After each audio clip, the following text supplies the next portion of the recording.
Metro किराए में बढ़ोतरी का फैसला 17 दिसंबर तक टला। 5 रुपए की बढ़ोतरी का लिया गया था फैसला।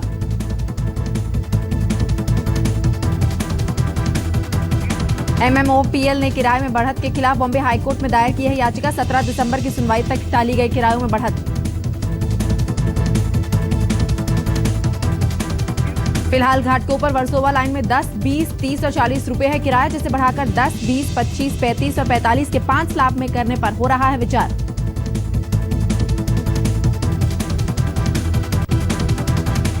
सुप्रीम कोर्ट ने फिल्म अभिनेता गोविंदा को संतोष राय से माफी मांगने को कहा। 2008 में गोविंदा ने संतोष राय को मारा था तमाचा। शीना बोरा हत्याकांड के आरोपी पीटर मुखर्जी की सीबीआई रिमांड 1 दिन के लिए बढ़ी। कल आएगी दिल्ली में किए गए पॉलीग्राफी टेस्ट की रिपोर्ट। कल तक सीबीआई के हाथ लग जाएगी हांगकांग स्थित इंद्राणी के बैंक अकाउंट का भी डिटेल। सीबीआई ने इंटरपोल से ली है मदद। मुंबई के बांद्रा में 2 बड़े अजगर देखकर मचा हड़कंप। 9 फीट लंबे सांप को पकड़ने में वन विभाग की टीम कामयाब। बांद्रा रिक्लेमेशन इलाके में निकले थे अजगर। एक सांप पकड़ा गया जबकि दूसरा झाड़ियों में भाग निकला।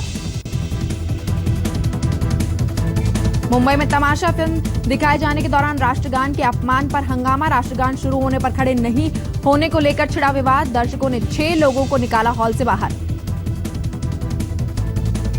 मुंबई से सटे पालघर में वसई विरार महानगर पालिका की ओर से अवैध निर्माण पर चला बुलडोजर। कई अवैध इमारतों को ढहाया गया। धाबोलकर हत्याकांड की जांच कर रही सीबीआई पर धाबोलकर के परिवार ने उठाया सवाल। कहा, हाई प्रोफाइल शीना हत्याकांड की जांच में तेज। सीबीआई की धाबोलकर हत्याकांड में इतनी धीमी गति से जांच क्यों? महाराष्ट्र सरकार ने एक दिन में सैद्धांतिक रूप से करीब 53,701 करोड़ की लागत के 8 इंफ्रास्ट्रक्चर प्रोजेक्ट्स को दी मंजूरी। इनमें 6 लेन वाला ठाणे घोरबंदर रोड भी शामिल। इस हफ्ते में किसी भी दिन हो सकती है कैबिनेट विस्तार का ऐलान। नागपुर में शीतकालीन सत्र शुरू होने से पहले सीएम करेंगे घोषणा। लोकल ट्रेनों में होने वाली यात्रियों की मौत पर गंभीर। रेल मंत्री सुरेश प्रभु हादसों में रोकने के उपाय बताने के लिए बनाई कमेटी। ये कमेटी 1 महीने के अंदर देगी अपनी रिपोर्ट। 3 दिन पहले लोकल ट्रेन से गिरकर 21 साल के युवक की मौत का वीडियो सोशल मीडिया पर हुआ था वायरल।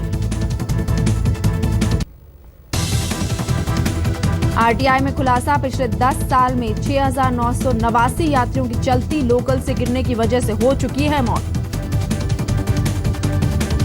7 दिसंबर से नागपुर में शुरू होने वाले शीतकालीन सत्र के दूसरे ही दिन कांग्रेस ने दी मोर्चे की चेतावनी। अशोक चौहान ने कहा, किसानों की आत्महत्या के मुद्दे पर होगा जबरदस्त प्रदर्शन।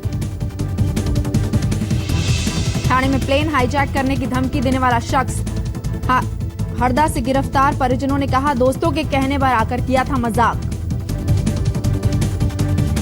महाराष्ट्र के बुल्ढाना में फसल बचाने के लिए किसान टैंकर से खेतों में दे रहे हैं पानी। कर्ज लेकर फसल बचाने की कोशिश। नागपुर में वाइन फेस्टिवल का आयोजन। 2 दिनों के फेस्टिवल का नागपुर वाइन लवर्स क्लब ने किया है आयोजन। शेयर बाजार में कारोबार मिला जुला रहा। सेंसेक्स 17 अंक बढ़कर, वहीं निफ्टी 7 अंक की गिरावट के साथ हुआ बंद। सोने के दाम गिरे। 235 रुपए गिरकर 25,050 रुपए प्रति 10 ग्राम हुआ सोने का भाव। लगातार 2 दिन की गिरावट के बाद रुपए में सुधार। 9 पैसे बढ़कर $1 के मुकाबले 66 रुपए 67 पैसे हुआ। 11 दिन बाद आज गोवा में खत्म हुआ 46वां international film festival.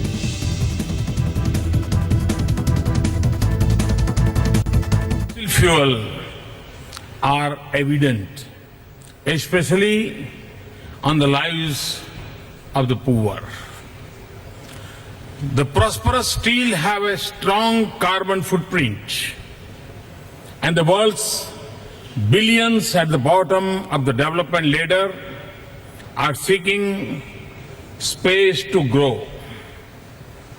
So the choices are not easy, but we have awareness and technology. We need now national will and a genuine global partnership. democratic India must grow rapidly to meet the aspirations of 1.25 billion people, 300 million of whom are without access to energy.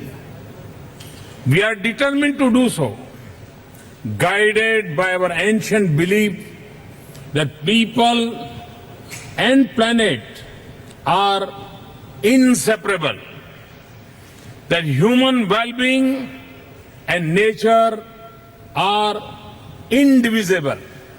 So, we have set ambitious targets. By 2030, we will reduce emissions by 33 to 35% of 2005 levels and produce 40% of our power from non-fossil fuels. We will achieve it by expanding renewable energy, for example, by adding 175 gigawatts of renewable energy generation by 2022.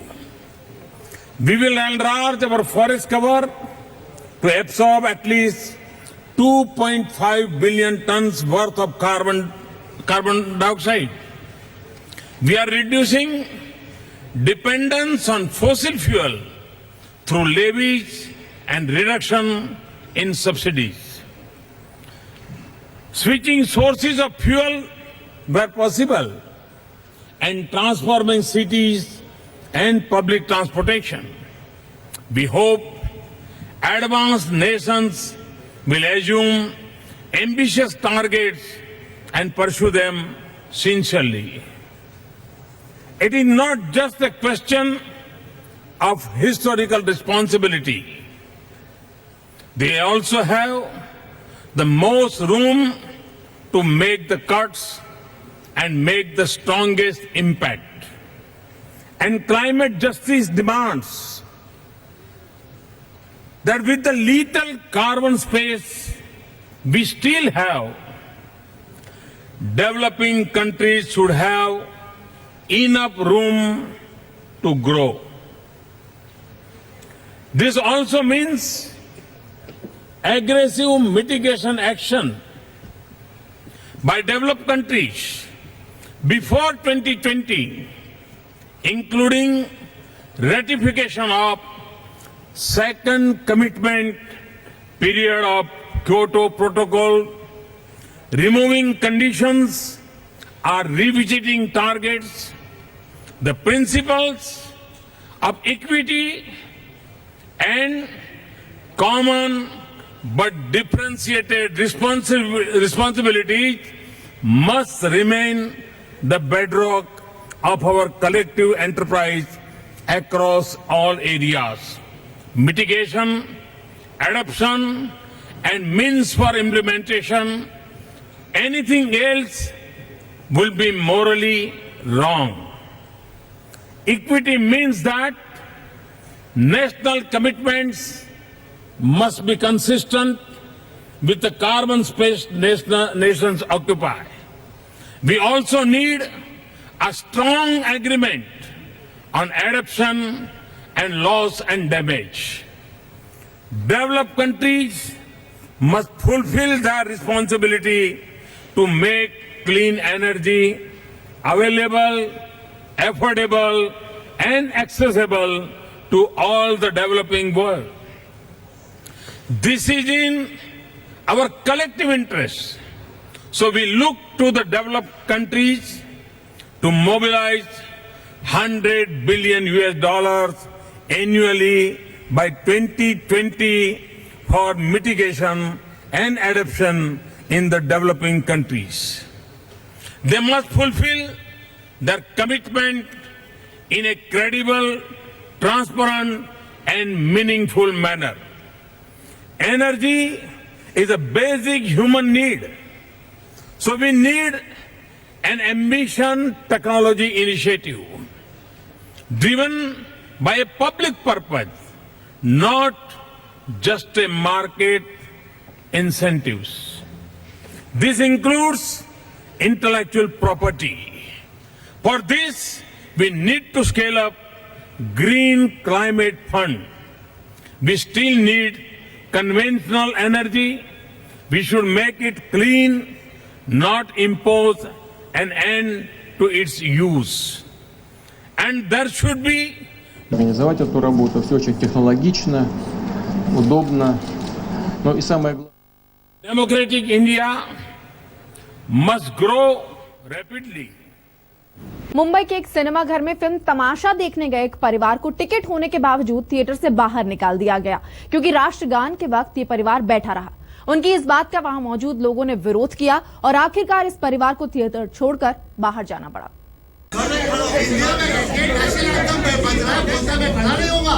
Mumbai के एक theatre में mobile से shoot किया गया ये video social media पर viral हो चुका है। करीब 2.5 मिनट के इस वीडियो में एक परिवार से सिनेमा हॉल में आए कुछ दर्शक काफी नाराज हो रहे हैं क्योंकि इस परिवार के 6 लोग राष्ट्रीय गान बजने के दौरान अपनी कुर्सियों पर ही बैठे रहे। वीडियो में दिख रहे लोगों ने इस परिवार को सिनेमा हॉल से बाहर निकाल दिया, जिसके बाद सभी दर्शकों ने तालियां भी बजाई।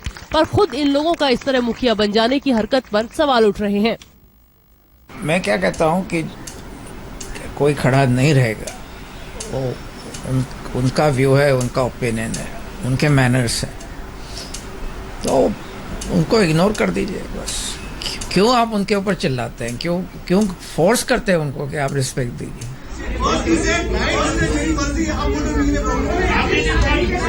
इस वीडियो की सही लोकेशन तो पता नहीं चल पाई है, पर ये जुहू या कोल्ला हो सकती है। महाराष्ट्र के थिएटर में हर फिल्म के शुरू होने से पहले राष्ट्रीय गान बजना जरूरी है।